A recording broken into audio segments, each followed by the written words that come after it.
ഇപ്പൊ ഈ മൂവിയിലെ നടനായിട്ടുള്ള പ്രശാന്ത് ചേട്ടൻ ആളൊരു സപ്പോർട്ടിങ് ക്യാരക്ടറിൽ നിന്ന് നേരെ ഒരു നടനിലേക്ക് വന്നതാണ്. അപ്പം ഇത് സാറ് പറഞ്ഞ പോലെ ആളുടെ അടുത്ത് ചെന്ന സമയത്ത് നമുക്കിങ്ങനെ ഒരു ചെയ്യണം, ആളുടെ ഫേസ് നമ്മുടെ മനസ്സിൽ വന്നിട്ടാണ് നമ്മളിങ്ങനെ വന്നത്. അപ്പൊ അങ്ങനെ ചെയ്യുന്ന സമയത്ത് ആളെ കൊണ്ട് ചെയ്യാൻ പറ്റും എന്നുള്ളൊരു വിശ്വാസത്തോടെ പോയത്. അപ്പൊ അതായത് അവരെ കാണുമ്പോൾ തന്നെ അല്ല അവരുമായി സംസാരിക്കുമ്പോൾ തന്നെ പുള്ളി ഇത് ചെയ്യാൻ വളരെ ആപ്റ്റാണെന്നും ഭയങ്കര കോൺഫിഡൻസ് ഉണ്ടായിരുന്നു പുള്ളിക്ക്.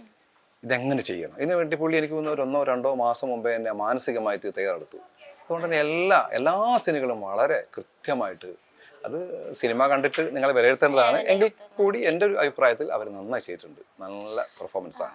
മറ്റു ആർട്ടിസ്റ്റുകളും എല്ലാവരും ഇതിൽ അഭിനയിച്ച ഓൾമോസ്റ്റ് എല്ലാവരും ആ രീതി തന്നെയാണുള്ളത്. എല്ലാവർക്കും പിന്നെ ഇതൊരു ഷൂട്ടിംഗ് ആണെന്നോ അല്ലെങ്കിൽ മറ്റു രീതിയിലുള്ളൊരു പ്രയാസങ്ങളൊന്നും ഇവർക്ക് ഉണ്ടായിട്ടില്ല. ഒരു വീട് പോലെ എല്ലാവരും നമ്മൾ കാണുന്നവർ, ഡയറക്ടർ ആവട്ടെ, ക്യാമറമാൻ ആവട്ടെ, എല്ലാവരും കോസ്റ്റ്യൂമർ, എല്ലാവരും നമ്മുടെ വീട്ടിൽ അംഗങ്ങൾ. അപ്പോൾ പിന്നെ അവിടെ ടെൻഷനോ പ്രശ്നങ്ങളോ ഒന്നും ഉണ്ടാവില്ല സ്വാഭാവികമായിട്ടും. അപ്പോൾ അത് ഒരു വളരെ ഈസി ആയിട്ട് വർക്ക് ചെയ്യാൻ പറ്റിയ, ടെൻഷൻ ഇല്ലാത്ത ഒരു എന്താ പറയാ വളരെ അടുപ്പമുള്ള ഒരു സെറ്റായിരുന്നു എല്ലാവർക്കും.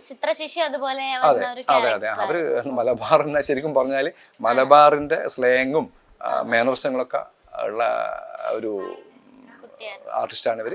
അവർ നന്നായിട്ട് പെർഫോം ചെയ്തിട്ടുണ്ട്. അവർക്കും ഇതൊരു നല്ലൊരു എന്താ പറയാ അവർക്ക് കിട്ടാവുന്ന ഏറ്റവും നല്ല വേഷമായിരിക്കും എന്നാണ് ശരിക്കും എൻ്റെ ഒരു വ്യൂ പോയിന്റിൽ പറയാണ് സാർ. ശരിക്കും ഈ ഒരു പടം നല്ല വിജയത്തിലേക്ക് എത്തും. കാരണം പല എന്താ പറയുക സപ്പോർട്ടിങ് ചെയ്തിട്ട് അവിടുന്ന് നേരെ ഒരു നടനിലേക്ക് എത്തി, അല്ലെങ്കിൽ ഒരു ചെറിയ കഥാപാത്രത്തിൽ നിന്നും വലിയ കഥാപാത്രങ്ങൾ ചെയ്യുമ്പോൾ ശ്രദ്ധിക്കപ്പെടുന്നതാണ് ഏറ്റവും വലിയൊരു അംഗീകാരം എന്ന് പറയുന്നത്. അപ്പം ഈ ഒരു മൂവി ജനങ്ങളിലേക്ക് നല്ലൊരു എന്താ പറയുക മറ്റ് കൊടുക്കും എന്നുള്ള കാര്യത്തില് സംശയമില്ല നമുക്ക്.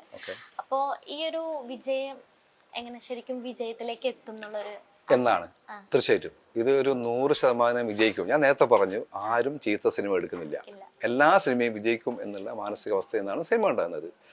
അതേ സമയത്ത് ഞങ്ങൾ കുറച്ചുകൂടി കോൺഫിഡൻ്റ് ആണ് ഈ സിനിമ വിജയിക്കും. അത് ഞങ്ങളുടെ ഒരു സ്വകാര്യ അഹങ്കാരം എന്ന് വേണമെങ്കിൽ പറയാം.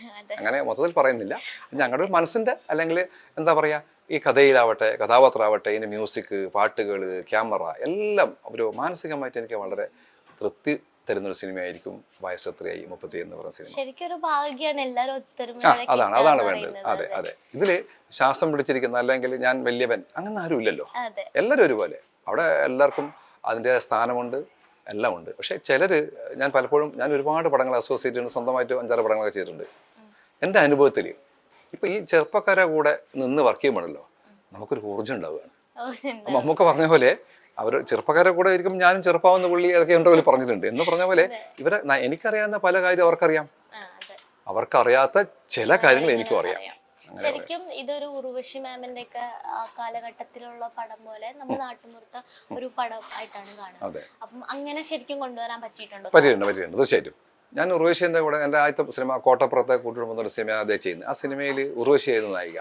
അവരിതുപോലെയാണ് 24 മണിക്കൂറും സ്ക്രിപ്റ്റ് വായിക്കുകയും അതെങ്ങനെ ചെയ്യണം മനസ്സിലൊരു താളം അല്ലെങ്കിൽ ഒരു ഋതം കൊണ്ടുവന്നിട്ട് അതേപോലെ അഭിനയിച്ചു വലിപ്പിക്കുന്ന ആളാണ് ഉർവശി. അത് ജന്മസിദ്ധമായി കിട്ടിയ ഒരു കഴിവായിരിക്കും. അല്ലാണ്ട് അവർക്ക് അങ്ങനെ ഒരു ആക്ടിങ് ആയിട്ട് അല്ലെങ്കിൽ നാടകത്തിലോ അല്ലെങ്കിൽ വേറെ ഇൻസ്റ്റിറ്റ്യൂട്ടൊന്നും പോയി പഠിച്ച ആളല്ല ഉർവശി. അപ്പൊ അവർക്ക് അതിൽ എന്തോ ഒരു ജനറ്റിക്കായിട്ട് അല്ലെങ്കിൽ ജന്മസിദ്ധമായിട്ട് കിട്ടുന്ന എന്തോ ഒരു കഴിവായിരിക്കാം ഒരു. പക്ഷേ അഭിനയം എന്ന് പറയുന്ന എല്ലാവരുടെ മനസ്സിലുണ്ടാകും. പക്ഷെ അതോടെ എക്സ്പോസ് ചെയ്യാൻ പറ്റും എന്നുള്ളത് പറയാൻ പറ്റില്ല. നല്ല കഥാപാത്രങ്ങൾ കിട്ടണം, അതേപോലെ നല്ല സ്ക്രിപ്റ്റ് ആയിരിക്കണം, നല്ല ഡയറക്ടർ. ഒരു സിനിമ വിജയിക്കണമെങ്കിൽ പല ഘടകങ്ങൾ ഒത്തുചേരേണ്ടതായിട്ടുണ്ട്. അതിൽ ഡയറക്ടർ നന്നായതുകൊണ്ടോ ക്യാമറ മാത്രം നന്നായതുകൊണ്ടോ മ്യൂസിക് മാത്രം വന്നുകൊണ്ടോ സിനിമ വിജയിക്കില്ല. എല്ലാ അംശങ്ങളും ഒത്തുചേരുമ്പോൾ ഒരു നല്ല സിനിമ ഉണ്ട്. അത് ഒരു ഡയറക്ടർ സിനിമ എന്നൊക്കെ പറയാൻ അല്ല, ഇതൊരു കൊമേഴ്സ്യൽ എല്ലാവരുടെ സിനിമയാണ്. ഈ സിനിമയെ സംബന്ധിച്ച് പറയുമ്പോൾ ഇതിലെല്ലാവരും നല്ല എഫേർട്ട് എടുത്തിട്ടുണ്ട്. എല്ലാവരും സിനിമയാണ്, എൻ്റെ സിനിമ മാത്രം എന്ന് ഞാൻ ഒരിക്കലും പറയില്ല.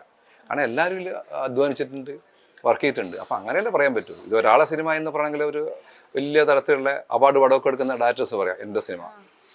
ഞാൻ അങ്ങനെ പറയുന്നില്ല. 2 തരത്തിലുള്ള സിനിമ ചെയ്യുക. ഒന്ന് ഡയറക്ടറെ മാനസികാവസ്ഥയ്ക്ക് കൂടെ സിനിമ ചെയ്യാൻ പറ്റും, മറ്റൊന്ന് പ്രേക്ഷകനിൽ കൂടിയാണ് നമ്മൾ ഈ സിനിമ സഞ്ചരിക്കുന്നത്. പ്രേക്ഷകൻ ഇഷ്ടപ്പെടുന്ന ചേരുവകൾ, അതാണ് നമ്മൾ ഉദ്ദേശിച്ചത്. അല്ലാണ്ട് ഈ സിനിമ ഞാൻ എടുക്കുന്നു നിങ്ങൾ കണ്ടോളൂ വേണമെങ്കിൽ കണ്ടോ എന്നൊന്നും നമ്മൾ പറയുന്നില്ല.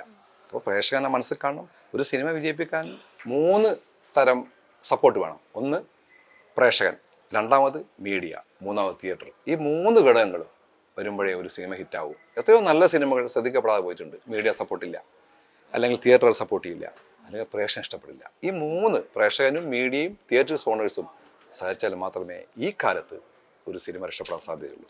അതുകൂടി നമ്മൾ മുമ്പ് കാണുന്നുണ്ട്. പ്രേക്ഷകരുടെ മനസ്സിൽ ഇടം പിടിക്കുന്ന ഒരു മൂവിയായിട്ട് മാറും അല്ലേ ഇത്? അപ്പൊ അങ്ങനെ മാറട്ടെ എന്ന് ആശംസിക്കുന്നു sir. Thank you. Thank you bye. Thank you sir.